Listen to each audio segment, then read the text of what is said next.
히브리서 3장 1절에서 6절 말씀입니다.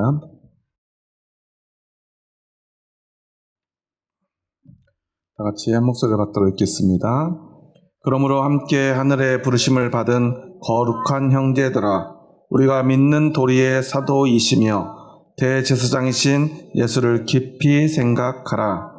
그는 자기를 세우신 이에게 신실하시기를 모세가 하나님의 온 집에서 한 것과 같이 하셨으니, 그는 모세보다 더욱 영광을 받을 만한 것이 낯이 집 지은 자가 그 집보다 더욱 존귀함 같으니라. 집마다 지은 이가 있으니 만물을 지으신 이는 하나님이시라.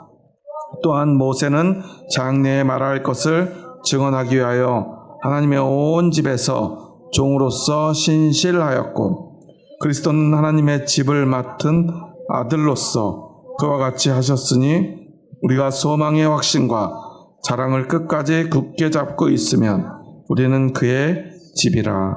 아멘. 오늘 본문에서는요, 집이라고 하는 단어가 계속해서 반복해서 나옵니다. 여기서 이 집은 구약시대에 모세로 상징되는 하나님의 선택된 백성, 그리고 하나님의 백성들이 모인 그 하나님의 나라, 그리고 그것을 이끄는 모세. 우리는 그 하나님의 백성들을 오늘 교회라고 부르죠. 예수 그리스도의 복음으로 세워진 교회, 그리스도의 복음을 믿는 사람들이 모인 그 공동체, 예수 그리스도를 믿는 모든 사람들이 바로 교회입니다. 그리고 그 교회, 앞으로 예수 그리스도를 통해서 이 땅에 세워질 그 교회의 모형으로서 하나님의 백성, 선택된 백성들의 공동체인 하나님의 나라, 즉 예수님이 오시기 전에 세워진 하나님의 백성들의 공동체니까 구약의 교회, 그 교회를 이끈 사람이 바로 모세이지요. 그러니까 계속해서 여기서 말하는 집이라고 하는 단어는 하나님의 백성들이 모인 그 공동체인 교회를 의미해요. 그러면서 이 집을 통해서 그리스도를 설명하려 합니다. 히브리서는 계속해서 오직 예수님에 대한 이야기를 하고 있다라는 것을 우리가 생각하면서 말씀을 읽지 않으면 이게 무슨 말인지, 왜 이야기를 하는지 잘 모를 수가 있어요. 그런데 여기서 예수님을 이야기하려고 하는구나. 근데 먼저 누구를 이야기를 해요? 모세를 이야기하고요, 집을 이야기하면서 예수님을 말합니다. 그렇다면 이것을 통해서 예수님은 어떤 분이신가를 우리가 생각하며 이 말씀을 보아야 되겠죠. 먼저 1절에서 함께 하늘의 부르심을 받은 거룩한 형제들아, 함께 하늘의 부르심을 받은 거룩한 형제들은 교회된 우리 성도들을 이야기하겠죠. 우리가 믿는 도리의 사도이시며 대제사장이신 예수를 깊이 생각하라. 우리가 하늘의 부르심을 받은 거룩한 형제예요. 그럼 우리가 해야 될 일은 무엇인가? 그리스도를 깊이 생각하는 것이라는 것을 먼저 이야기합니다. 그리스도인에게 가장 중요한 것은 무엇이겠습니까? 그리스도를 깊이 생각하는 것이라는 것을 먼저 전제하고 이야기를 시작하는 거예요. 앞에서 제가 찬양하면서 잠깐 이야기했듯이 오늘 한국의 그리스도인들의 모습을 보면요, 참 안타까울 때가 있어요. 너무나 그리스도인들의 모습이요, 극단적으로 나뉘어져 있다는 사실이에요.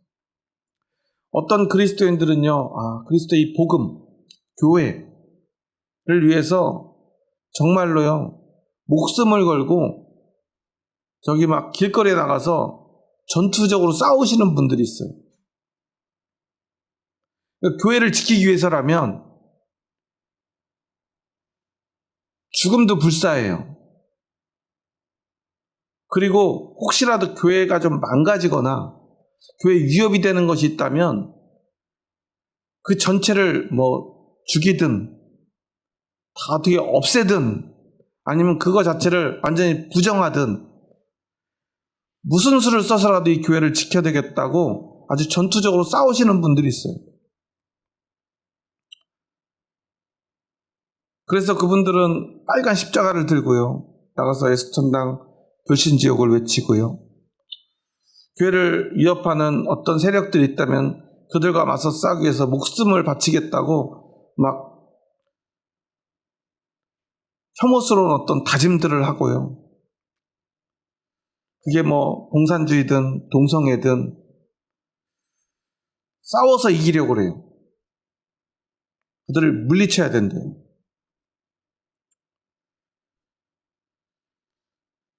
그리고 또 한편에서는요, 우리가 꼭 주일날 교회를 가야 되냐, 11조를 꼭 해야 되냐, 꼭 예수님을 믿어야만 구원받는 것이냐, 좋은 일 하면 되지 않느냐, 심지어는 교회 목사님이 꼭 필요하냐, 목사님들도 괜히 성도들한테 이렇게 돈 받아서 살지 말고 자기 일하면서 이렇게 치사하게 헌금 구걸하지 말고 살아가라. 다양한 목소리를 교회도 귀담아 들어야 되고 다양성을 인정해야 된다. 이런 이야기들을 합니다. 왜 이렇게 서로 다른 이야기들을 하게 되었을까를 생각해 봐야 돼요. 그것은 우리가 교회를 오래 다니지만, 때로는 열심히 다니지만, 저는 앞에서 이야기한 어떤 그리스도인이나 뒤에서 이야기한 그리스도인들이나 다 나름의 신앙생활을 열심히 해왔고, 또 나름 그것이 진짜 믿음이고 진짜 복음이고 그것이 진짜 진리라고 생각하고 있을 거라고 생각을 해요. 하지만 우리가 이 양극단의 이야기를 듣다 보면 뭔가 아닌 것 같은데라는 생각이 들지요. 그럼 우리가 왜 그럴까를 생각해 봐야 돼요. 여러분 생각해 보세요. 그래도 십자가를 들고 나가가지고 목숨을 걸고 막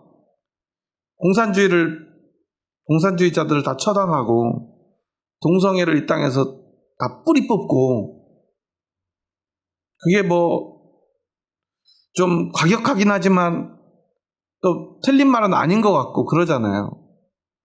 그리고 막 11조나 또 교회 그동안 있어 왔던 어떤 분들이 이야기하는 사회학자들이 이야기하거나 세상에 믿지 않는 사람들의 관점에서 보면 문제라고 지적되는 어떤 문제들을 우리가 개혁하기 위해서 그런 것들을 다 그냥 없애버리면 되지 않겠느냐라고 주장하시는 분들도 다 나름의 타당한 논리와 이유들이 있다는 거예요. 그리고 그렇다고 그것이 그분들이 믿음이 없는 것이냐, 꼭 그렇지는 않을 것 같긴 해요. 그럼에도 불구하고 우리가 그것에 100% 동의하기 어려운 이유가 있다는 사실이에요. 그 주장들이, 그 믿음들이 예수 그리스도와 다르기 때문이에요. 우리는 사실 너무나 명확한 기준이 있잖아요. 그렇지 않습니까? 얼마 전에 한 유튜브 방송에 보니까 신학자, 우리 이제 목사님이죠. 목사님 한 분하고 스님 한 분이 나와가지고 같이 이제 종교에 대한 이야기를 하더라고요. 그러면서 그 대화 주제 가운데 이제 동성애 문제에 대한 이야기를 나누는데, 교회 대표로 나오신 목사님은 이제 Y대학교 이제 기독교 교수님이시고요. 스님은 S대에서 아마 그 동아리를 아마 이끌어가는, 불교 동아리 이끌어가는 스님인 것 같아요. 젊은 스님이시더라고요. 그런데 목사님은 그런 얘기를 해요. 이 동성애 문제는, 기독교에서 동성애 문제는 사실은 좀 우리가 생각하는 거하고 다른 역사적 맥락들을 가지고 있다. 근데 그것을 잘못 이해해가지고 그냥 막 동성애자들을 처단해야 된다, 막 이렇게 보면 안 된다라는 이야기를 하면서 어떤 처음 교회가 세워졌을 당시 이 로마의 문화권에 있는 시대적 배경을 조금 이해해야 된다는 거예요. 예를 들어서 기독교인들은 일부 일처자에 대한, 그리고 예전에 한국 기독교에서 정말 강력하게 주장하고 또 막 캠페인 많이 했던 혼전 순결, 이런 이야기를 이제 하면서요. 그런 얘기를 하더라고요. 제가 대학교 다닐 때쯤 그게 한참 막 확산될 때, 80년대에서 90년대로 넘어오던 그 시기쯤에, 여기 온누리교회 중심으로 젊은 청년 대학생들, 이렇게 혼전 순결 서약서 같은 걸 많이 쓰게 했어요. 저도 막 쓰라고 그래서 썼는데, 그래서 기독교인들이 혼전 순결을 지켜야 된다. 결과는 어떻게 됐을까요? 사실 혼전 순결 서약서를 쓴 사람이나 쓰지 않은 사람이나 뭐 그 결과는 별반 다를 게 없대요, 사실은. 그런데 요즘 대학생들은 그렇다고 하더라고요. 요즘 대학교에서는요, 오히려 요즘 학생들은 굉장히 시대가 더 많이 몇십 년 그 뒤로부터 지났잖아요. 저희가 대학교 다닐 때보다 30년, 40년 지났잖아요. 그럼 그때보다 훨씬 대학교에서 성적으로 아이들이 문란해졌느냐?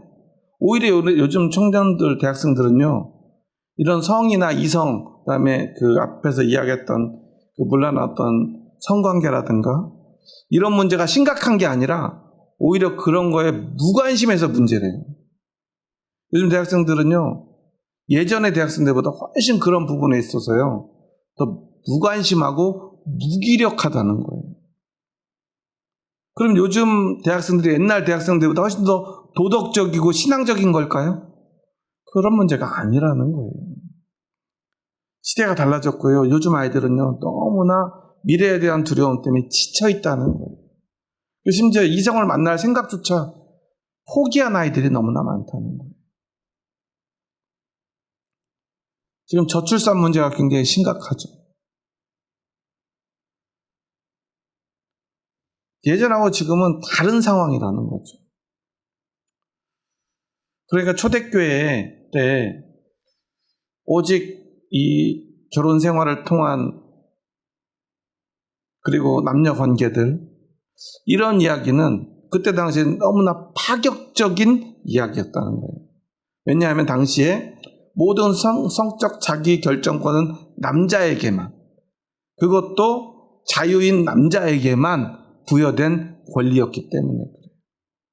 그래서 그때 당시에 남자들은요, 자기 아내와의 관계뿐 아니라 어떤 여성하고도 자유롭게 그러한 일들을 자기가 결정해서 할 수 있었고요. 그리고 심지어는 성경에서 금하고 있는 어린 남자 아이들을 대상으로 한 어떤 그런 문란한 성생활 같은 것들도요, 아무런 사회적 문제가 되지 않았던 시대였다는 거예요. 그런데 그때 기독교에서는요, 성생활은 부부 관계 속에서, 결혼이라고 하는 제도 속에서 이루어져야 된다. 그게 하나님의 뜻이다. 그러니까 이 성적 자기 결정권이 누구에게로 가는 거예요? 부부에게 공동으로 가는 거고요. 오히려 여성의 그 권한과 결정권이 더 크게 주어지는 그런 결과를 가져왔다는 거예요. 그 사람들에게는 굉장히 충격적인 그리고 진보적인 그런 내용인데, 요즘 그런 얘기하면 어떻게 될까요? 가슴이 답답하고 뭔가 깝깝하고 뭔가 앞뒤가 꽉 막힌 것 같은 사람들의 주장인 것처럼 느껴진다는 거예요. 그러니까 시대에 따라 다른 것이고, 중요한 것은 그 시대에 그 말씀을 한 그 본질적인 이유가 무엇인가를 우리가 생각하지 않고 그저 여기서 기록되어 있는 그 단어들 몇 자 보고서는 기독교는 이런 거야, 하나님이 원하시는 것은 바로 이거야 라고만 이야기하고 그거 아닌 모든 것들을 제거하려 하면 문제가 된다라는 주장을 하시더라고요. 우리에게 중요한 것은 무엇입니까?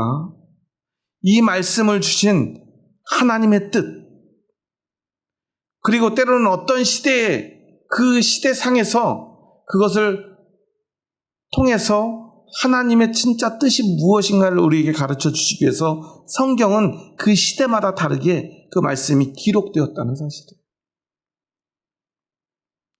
상대적으로 불교 대표로 나오신 그 스님은 그런 얘기를 하더라고요.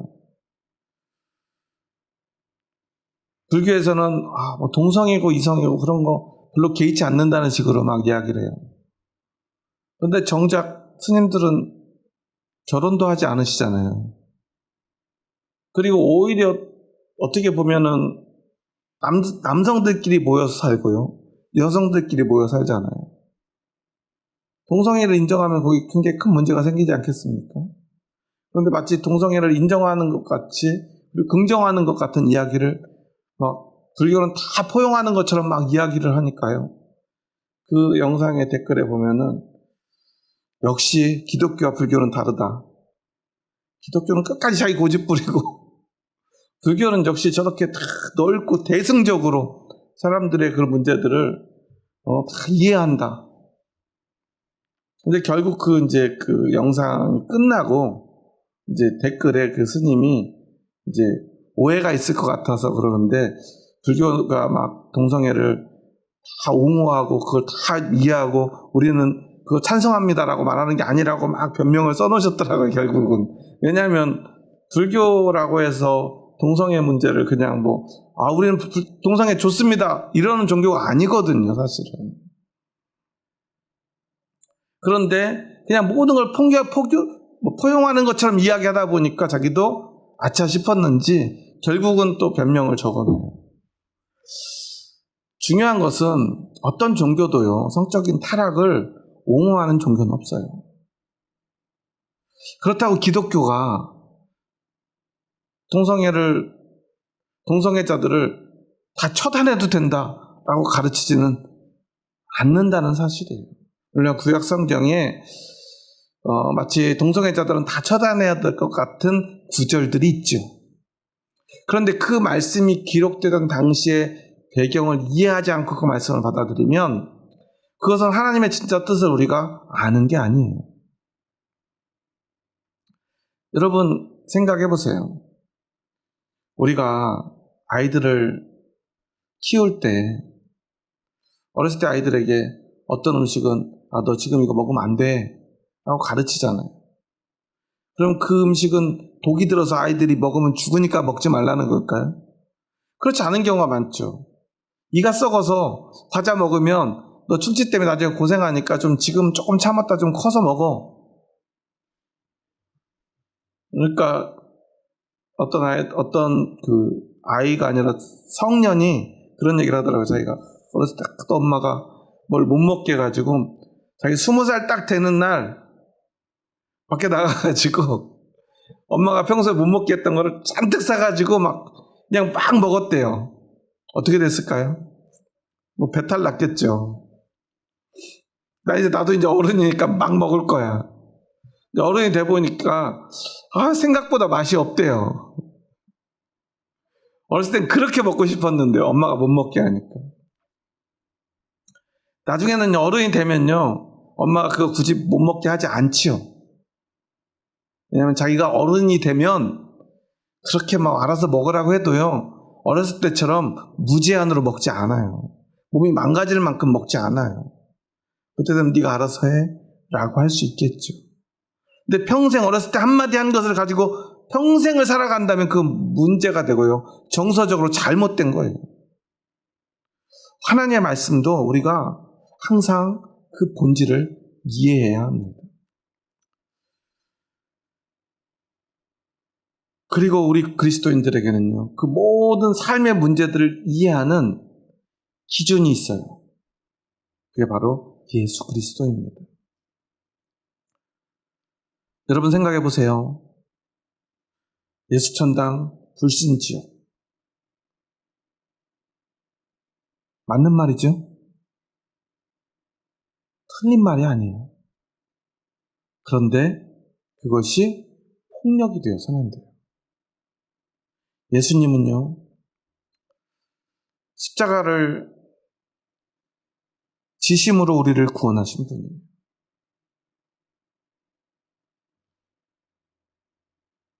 예수님이 잡히시던 밤에 베드로가 칼을 빼앗들죠. 칼을 빼앗아서 말고의 귀를 자르죠. 칼로 응한 자 칼로 망한다고 말씀하시는 이유는, 나는 하나님의 뜻을 위해서 간다. 세상의 생각, 사람의 생각은 하나님의 뜻을 이루기 위해서라면 어떤 수단과 방법을 가리지 않고 다 사용해서 그것을 해내면 된다고 생각하지만, 나는 결코 그렇게 할 수 없다.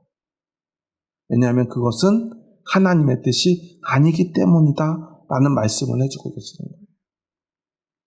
내가 12형 더 되는 천군 천사를 불러서 저들을 다 죽이지 못하겠느냐. 그럴 수 있어. 근데 그건 하나님의 뜻이 아니야. 내가 칼을 빼든다면 내가 로마 병사들, 로마 군대를 이기지 못하겠느냐. 너희도 봤잖아. 내가 바람을, 풍랑을 움직이는 것을, 죽은 자를 살리는 것을, 귀신을 쫓아내는 것을 보았잖아. 그런데 생각해 보세요. 풍랑을 움직이는 것이 때로는 하나님의 뜻일 때가 있다는 거예요. 군대 귀신을요, 쫓아내서 돼지에게로 해서 돼지들을 다 저쪽 절벽 아래로 떨어뜨리는 거, 사실 생각해 보면 그게 썩 좋은 일처럼 안 느껴져요. 그 돼지 키우던 사람 어떻게 돼요? 물론 유대인들은 돼지고기 안 먹으니까 별 상관없는지 모르겠지만, 우리처럼 돼지고기 좋아하고 돼지를 열심히 키우는 사람들 입장에서는요, 참 예수님이 저렇게까지 하셨어야 되나 생각이 들지요. 예전에 막 광우병 이런 거, 또 막 그런 질병으로 그 전염병 때문에 동물을 이렇게 막 강제로 죽여야 될 때요, 그 동물들 키우던 사람들, 돼지나 소 키우던 사람들이요, 살아있는 채로 그 동물들을 매장하는 장면을 보고 나면요, 몇 년 동안, 아니 평생 트라우마에 시달린다고 그래요. 너무나 끔찍하니까요. 그런데 예수님이 그 일을 하신 이유가 있겠죠. 그러니까 때로는 그런 싸움을 불사하며 맞서 싸워야 될 어떤 대상이 있긴 해요. 그렇지만 궁극적으로 예수님이 가신 그 길, 그것의 가장 근본적인 뜻은 무엇인가? 그리고 예수님이 가시는 가장 큰 흐름은 무엇인가를 우리가 기억해야 된다는 사실이에요. 지엽적으로 어떤 것들, 악과 싸우고 우리를 지켜내고 견뎌내는 것. 그런데 예수님이 대부분 싸우신 대상들은 무엇이냐면 그들을 물리쳐서 없애기 위함이 아니었다는 거예요. 예수님이 바리새인들, 제사장들을 저주하고 그들의 어떤 부정과 부패와 그들의 부조리를 드러내고 때로 심지어 예수님이 성전을 정화할 때는 채찍을 들죠. 그건 그곳에 장사하는 사람들 때문이 아니에요. 그 장사하는 사람들 뒤에서 이득을 보고 있던 제사장들 때문이에요. 그런데 예수님이 그곳에 채찍을 들었던 건 제사장을 물리치기 위함이 아니라는 사실이에요. 그로 인해서 피해를 보고 고통받는 그 백성들, 무고한 백성들을 보호하시기 위함이라는 사실이에요. 그러니까 우리가 근원적으로 예수님은요, 어떤 세력이나 어떤 사람들을 없애기 위한 싸움을 하신 적이 없다는 사실을 먼저 기억해야 돼요. 그리고 결국은 궁극적으로 온 인류를 구원하시기 위해서 예수님이 하신 일, 그 결단은 뭐냐면 자신을 십자가의 제물로 내어주신 거예요. 그래서 우리도 그 십자가를 믿고 따라가라 하는 것이 주님의 뜻, 바로 우리의 믿음입니다. 그런데 오늘 우리는요, 동성애자를 다 물리치려고 그래요. 공산주의자를 물리치려고 그래요. 물론 공산주의자들이 우리를 공격할 때 우리는 우리 형제자매들을 지키기 위해서 맞서 싸워야 될 때가 있을 거예요. 그런 때가 오지 않았으면 좋겠지만 그런 때가 온다면 우리는 맞서 싸워야 될 거고, 저도 아마도 우리 교인들을 공산주의자들이 총칼을 앞세워서 죽이고 핍박하려 한다면 제가 먼저 나가서 맞서 싸워야 될 거예요. 근데 지금 우리는 그런 시대를 살고 있지 않잖아요. 그런데 어떤 사람을 특정해서, 어떤 집단을 특정해서 저것들 공산주의자니까 다 죽여야 돼. 그건 주님의 뜻이 아니라는 거예요. 만약에 동성애자들이 우리에게 만약에 강제로 그 더러운 어떤 동성애 행위들을 강요하고 우리의 신앙을 더럽히려 한다면 우리는 그것에 맞서 싸워야 되겠죠. 우리를 지키기 위해서요. 그런데 어떤 특정 사람들 지칭해서 그 사람들을 다 없애버려야 돼. 우리나라에서 법적으로 저런 것들을 허용하면 안 되고 저 사람들의 모든 것들을, 그리고 그 사람들이 주장하는 모든 걸 다 부정하고 혐오하고 그들을 공격해야 돼라고 한다면 그건 잘못된 것이라는 사실이에요. 예수님의 길은 그렇게 누군가를 공격하고 혐오하고 죽이고 제거하는 게 아니기 때문이에요. 스스로 십자가를 지셨죠. 생각해 보세요. 예수님이 약합니까? 제사장이 약합니까?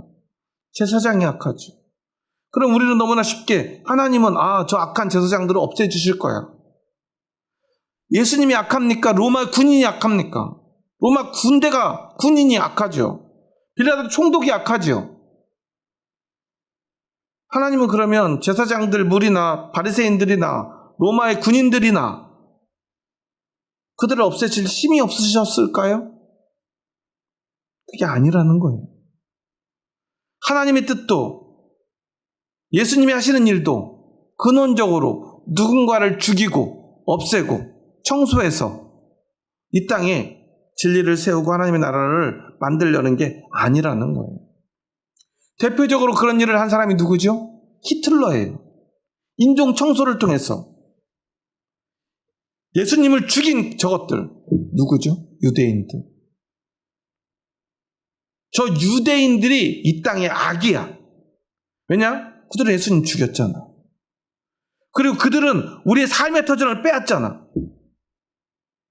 저 악한 무리들, 저 민족이 없어지면 이 세상은 하나님이 우리에게 원하는 하나님의 나라, 그 나라로 변하게 될 거야.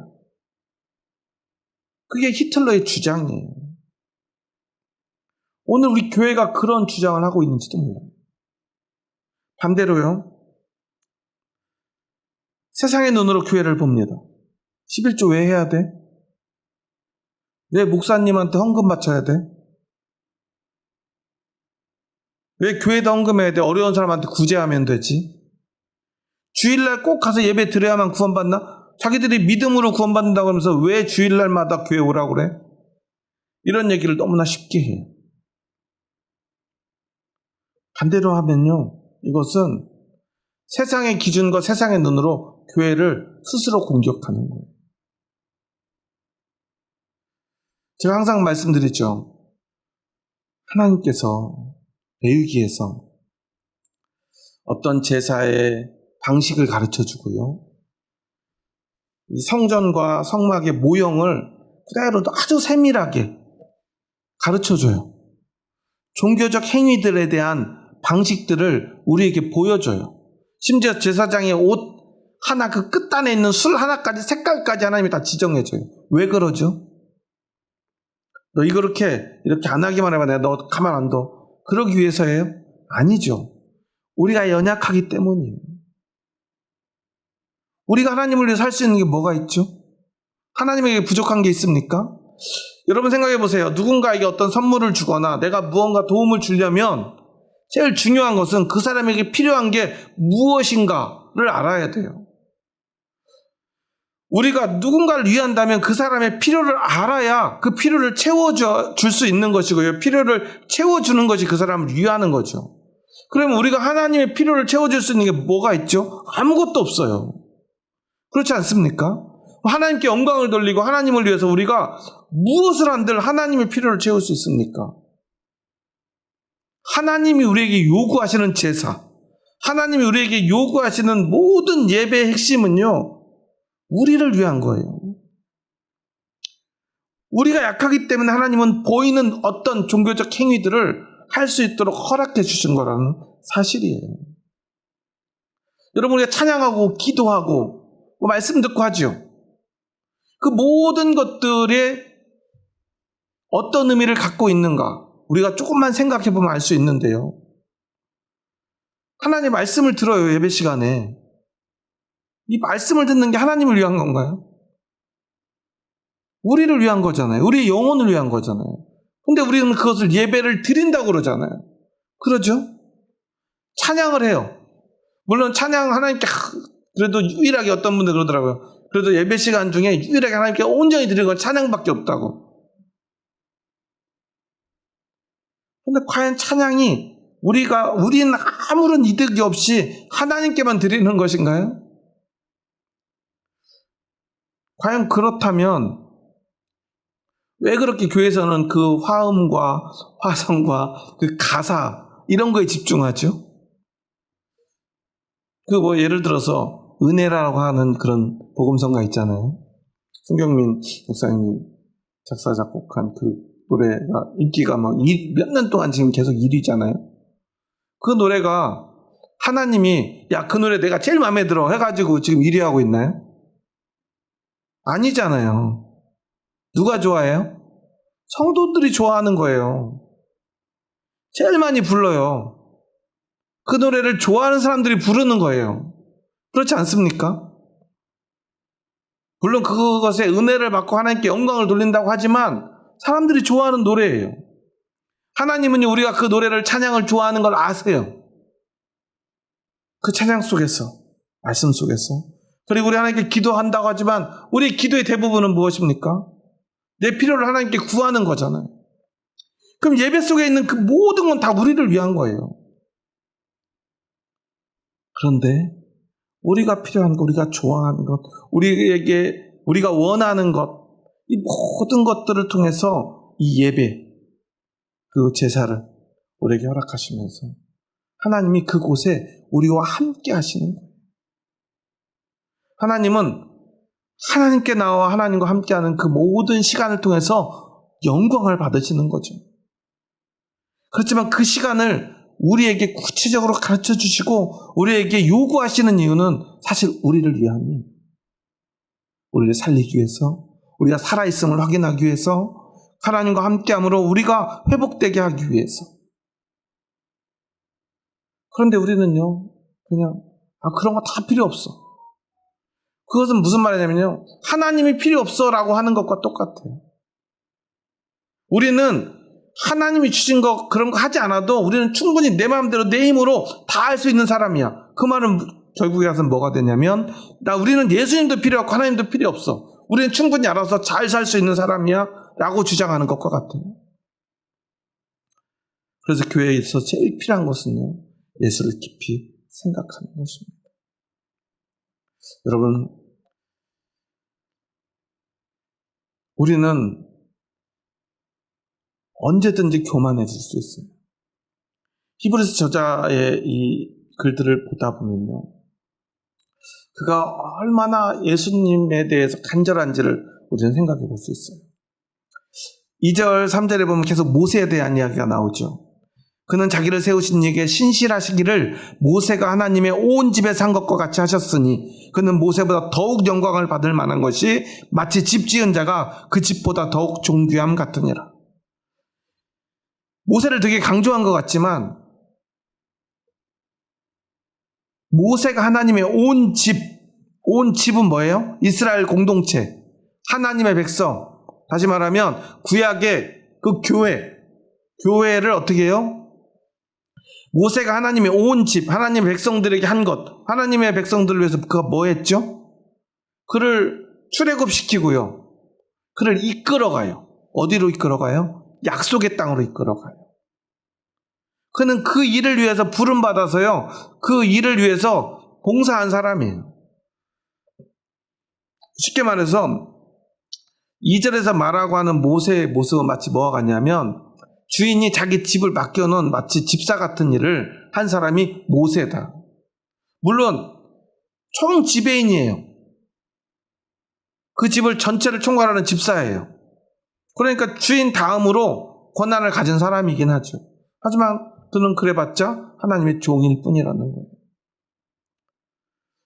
그래서 그는 누구예요? 예수님은 모세보다 더욱 영광을 받을 만한 것이 마치 집 지은 자가 그 집보다 더욱 존귀함 같으니,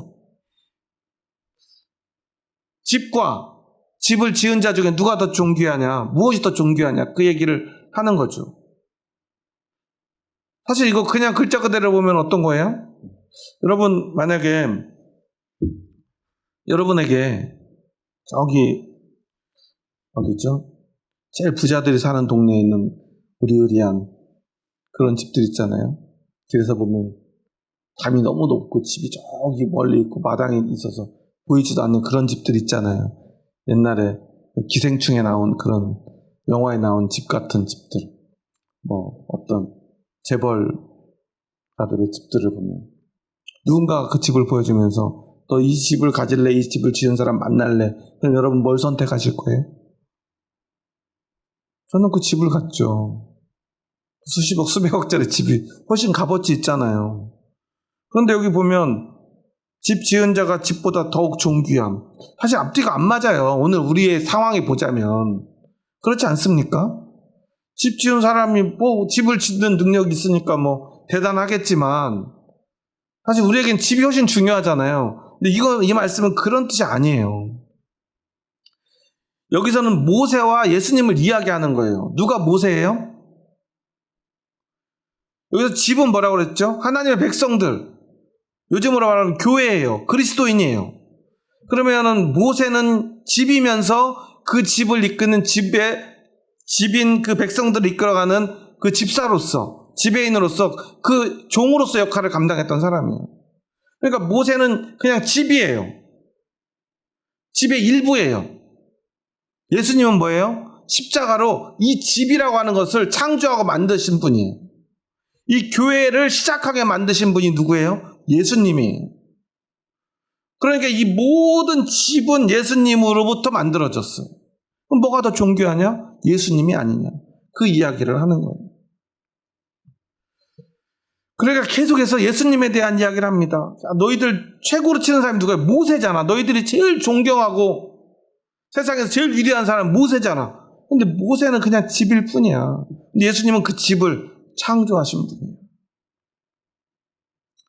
5절에서는요, 또한 모세는 장래에 말할 것을 증언하기 위해 하나님의 온 집에서 종으로서 신실하였고, 사실 그래서 5절, 6절은요, 1, 2절을 다시 해석하고 있는 거예요. 정확하게. 그리고 4절은요. 이게 삽입된 부분이에요. 4절은 말씀 같이 한번 읽어볼까요? 4절입니다. 집마다 지은 이가 있으니 만물을 지으신 이는 하나님이시라. 사실 이게 1, 2절하고 5, 6절은 이어지는데 4절은 갑자기 뜬금없이 나오는 구절이긴 해요. 그래서 어떤 분들은 원래 있던 말씀에 그냥 삽입한 내용이 아니냐라고 하는데 이 구절의 원어를 보면 이게 왜냐하면 이렇게 해가지고 연결이 돼요. 그러니까 그냥 뜬금없이 넣은 것은 아니고 이 집이라고 하는 것 자체를 설명하기 위해서 예수 그리스도는 누구와 동격이에요? 하나님과 삼위일체 예수님이니까 여기다 그 예수님에 대한 권위를 한 번 더 정확하게 부여하기 위해서 만물을 지으신 하나님, 그 모든 집을 지으신 분은 예수님, 그 예수님은 만물을 지으신 하나님과 같은 분. 그래서 만물을 지으신 예수님이라는 이야기를 덧붙인 거죠. 그리고 5절과 6절에서 다시 한번 앞에서 말한 2절, 3절을 분명하게 다시 한번 설명해줘요. 5절, 6절 말씀 마지막으로 함께 읽습니다. 또한 모세는 장래에 말한 것을 증언하기 위하여 하나님의 온 집에서 종으로서 신실하였고 그리스도는 하나님의 집을 맡은 아들로서 그와 같이 하셨으니 우리가 소망의 확신과 자랑을 끝까지 굳게 잡고 있으면 우리는 그의 집이라. 그래서 모세는 그냥 종일 뿐이야. 예수님은 누구예요? 아들이야. 그 집의 아들이고 그 집을 지으신 분이고. 그런데 이런 이야기들을 통해서 우리에게 하고자 하는 가장 중요한 얘기는 사실 6절의 마지막에 나와 있어요. 6절은 보면 뭐 이렇게 쭉 설명으로 나와 있어요. 그래서 제일 마지막에 뭐가 나오죠? 우리는 그의 집이라 이렇게 설명되어 있는데 해석을 이렇게 해놨는데 원어를 보면 우리는 그의 집이라가 제일 앞에 나와 있어요. 우리는 그의 집이라. 어떨 때? 우리가 소망의 확신과 자랑을 끝까지 굳게 잡고 있으면. 생각해보세요. 우리가 소망의 확신과 자랑을 끝까지 굳게 잡고 있으면 우리는 그의 집이라 라고 말하는 것과 우리는 그의 집이라. 우리가 소망의 확신과 자랑을 끝까지 굳게 잡고 있으면 이렇게 말을 하면 어떤 게 더 강조되고 있는 거예요?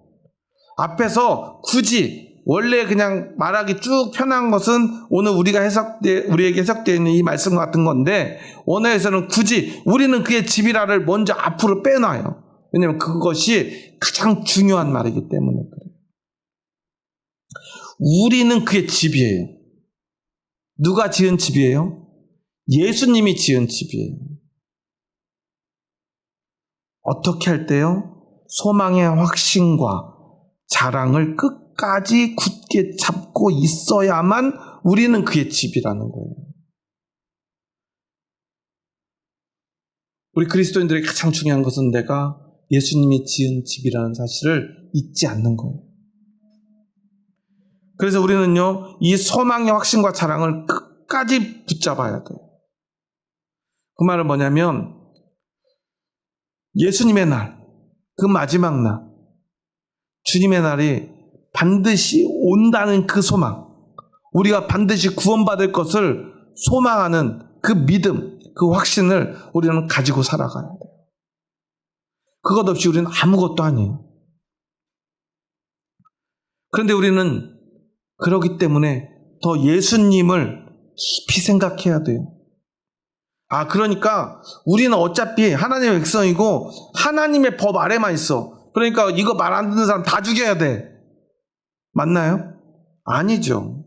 예수님은 그렇게 하신 적이 없으니까. 우리가 확신 있게 붙들어야 될 건 소망뿐이에요. 주님의 날이 올 거란 소망. 이것은 결코 우리가 잃어버려서도 안 돼요. 그런데 그것을 그 목적을 위해서 수단과 방법을 가리지 않아도 되느냐? 그렇지 않다는 거예요.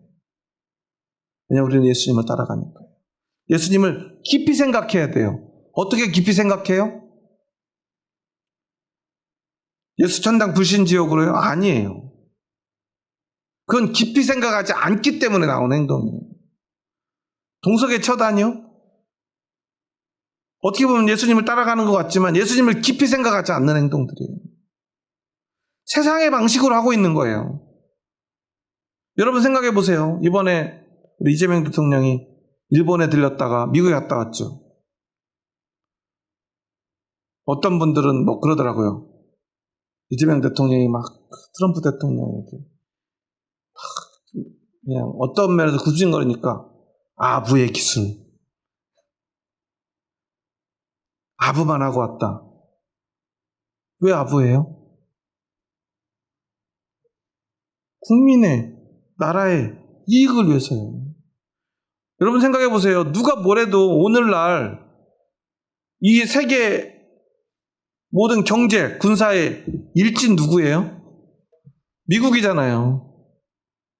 그런데 그 대통령이 실제로 일진놀이를 지금 하고 있잖아요.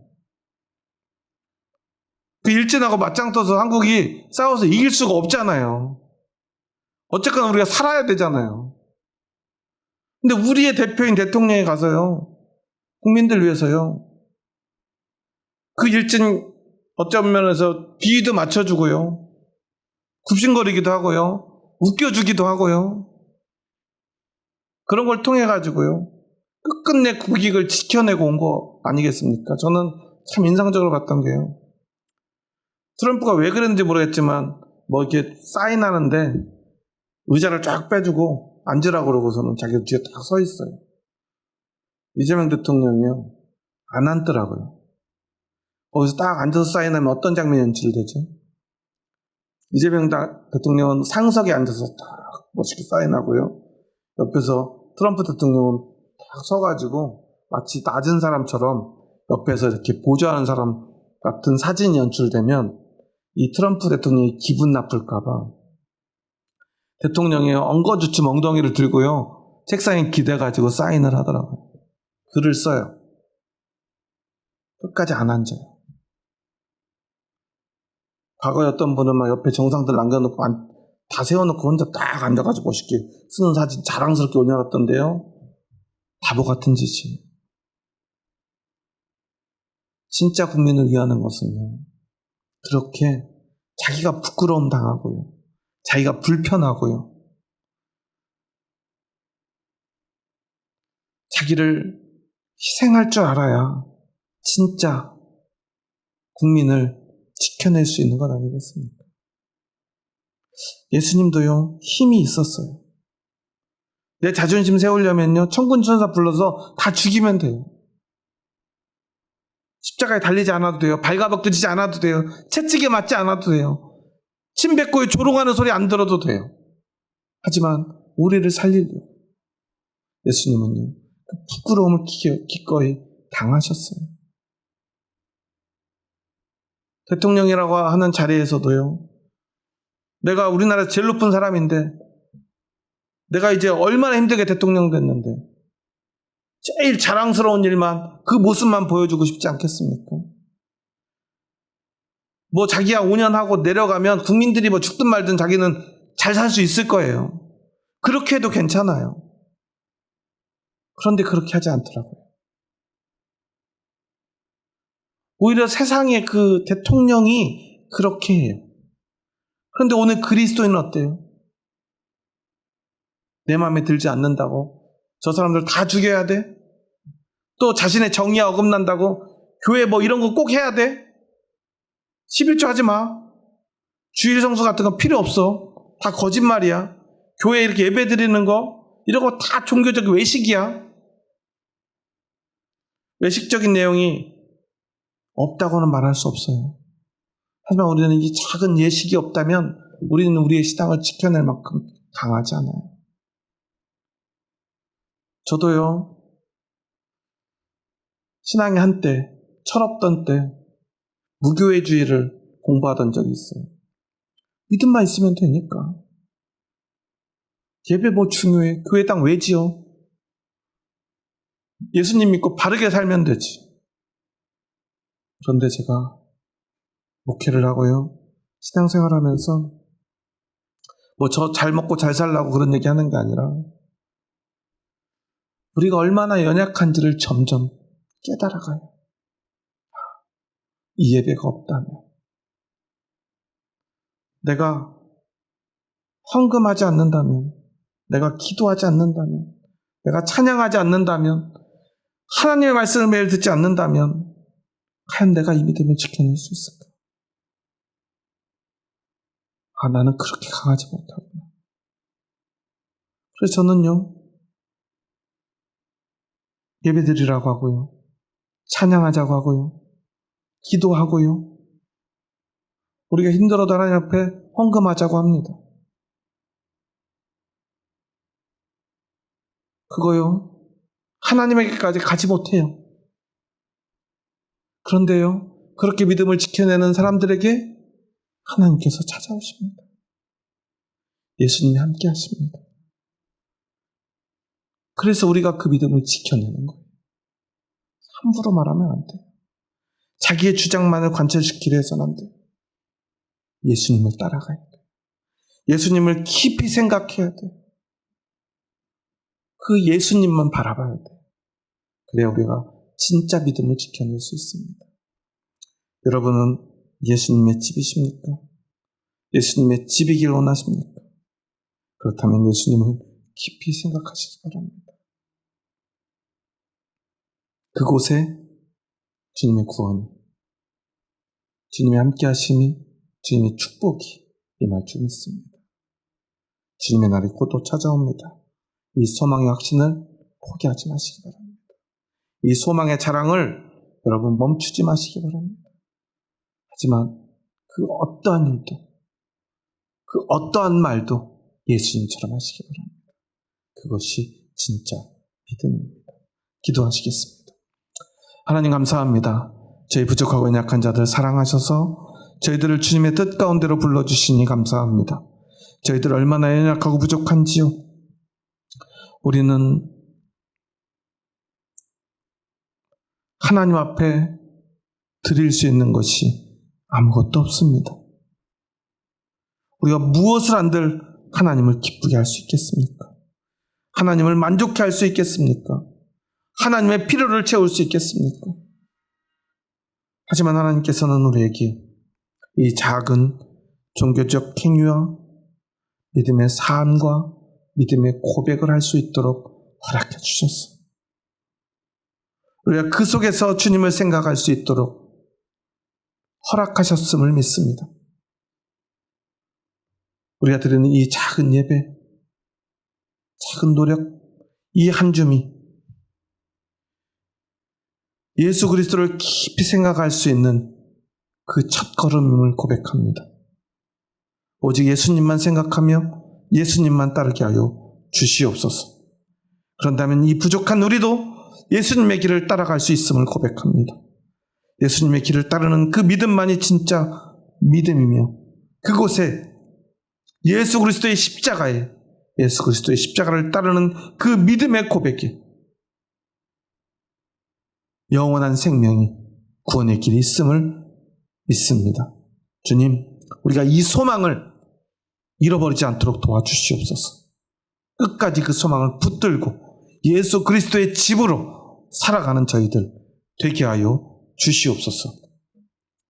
이제는 우리 주 예수 그리스도의 은혜와 하나님의 사랑하심과 성령님의 교통하심이 오늘 예수 그리스도의 집이 되어 예수 그리스도만을 깊이 생각하며 살아가겠노라 믿음으로 고백하는 이 자리의 머릿속에 한 영혼 한 영혼 머리 위에 이제로부터 영원토록 함께 하시기를 간절히 축원하옵나이다. 아멘.